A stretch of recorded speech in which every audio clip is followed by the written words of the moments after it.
Recurring billing is convenient for both the merchant and the customer, and it's an integral part of a subscription business.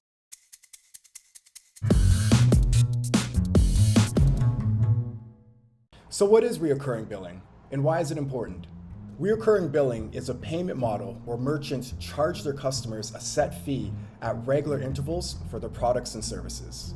Examples would be memberships to streaming services or consumable goods like pet food.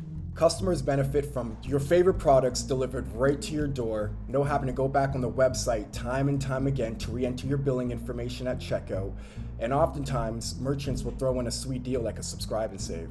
For merchants, benefits include a predictable stream of revenue, and inventory and expenses are a lot easier to forecast. This also means increased customer lifetime value through reduced churn, and this often offsets the cost of customer acquisition.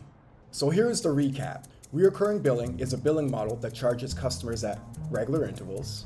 Customers benefit from convenience, stability, and value, and merchants can see increased lifetime value and reduced churn.